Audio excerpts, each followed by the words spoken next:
dan Menkor yang pasti bisa diteladani. Beliau itu menurut saya selalu semangat, nggak pernah ngeluh.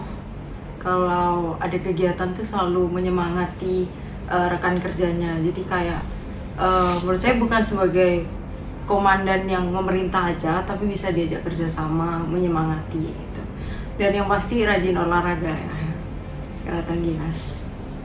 Tetap semangat dalam segala hal, tetap rendah hati, dan andalkan Tuhan selalu, serta sukses selalu.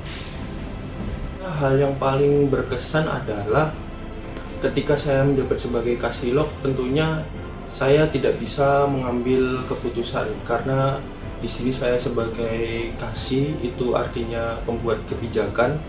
Nah, dia sebagai komandan, yang paling berkesan adalah ketika dalam saya membuat kebijakan, dia bisa memberikan solusi-solusi yang belum bisa saya pecahkan, solusi-solusi yang belum bisa saya temukan.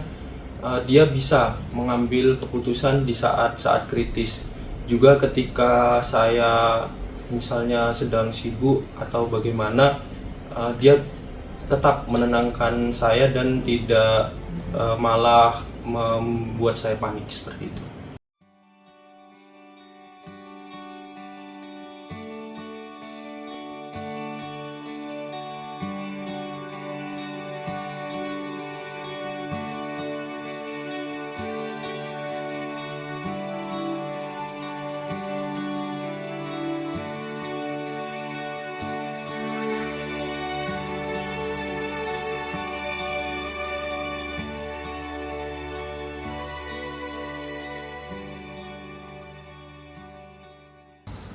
Baik, perkenalkan, nama saya Adriel Regina Gerardo, pangkat Sersan Mayor 1 Kadet, jabatan Komandan Resimen Korps.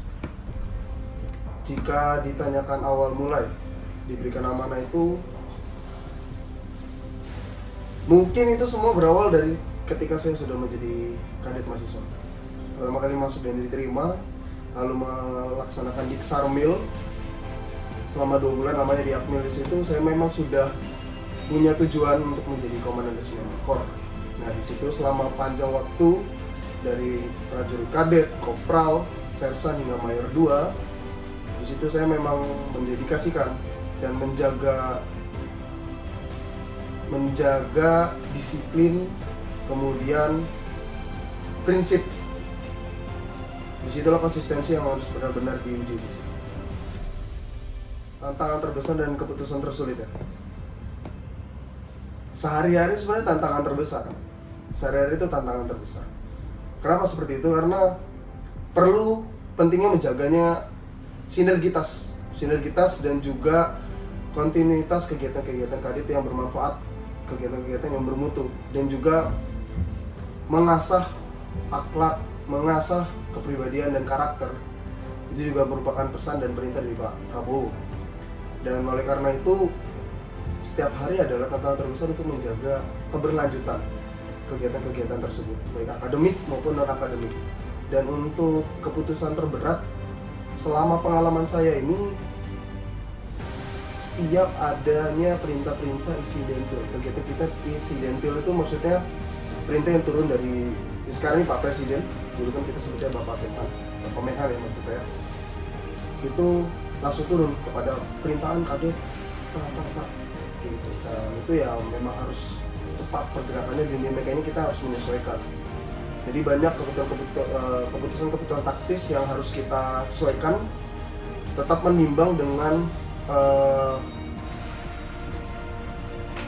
tentang loyalitas, namun juga kita menimbang kadet itu sendiri. Role model saya adalah Pak Presiden Republik Indonesia orang nomor satu Indonesia yang saat ini dijabati oleh Pak Prabowo Subianto.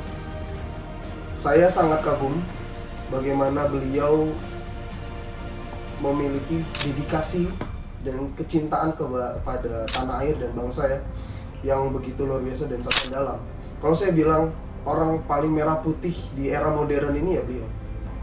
Dari zaman Presiden Soekarno, Pak Soeharto dan seterusnya, saya melihat kembali kobaran semangat dan juga loyalitas dan royalitas terhadap bangsa sendiri, dan itu membuat saya menjadi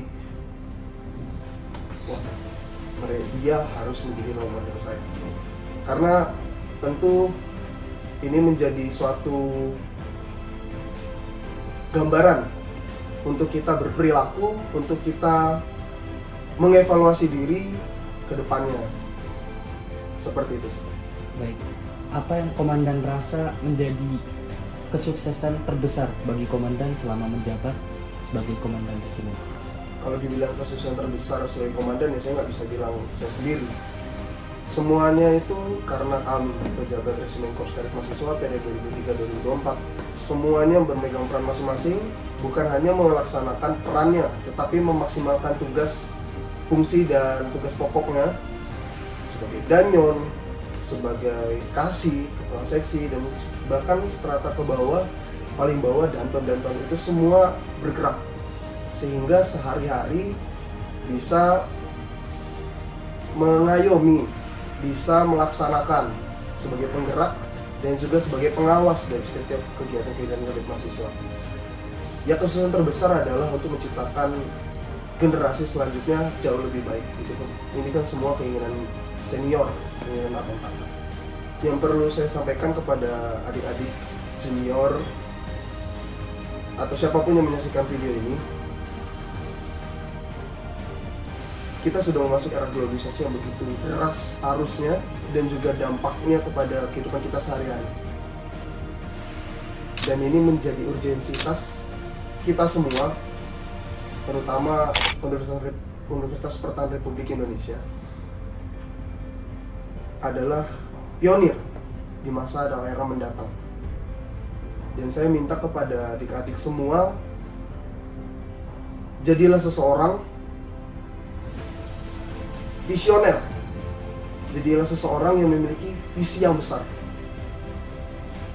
Oleh karena itu akan menjadikan kita, menjadikan karakter kita, membentuk karakter kita menjadi sosok yang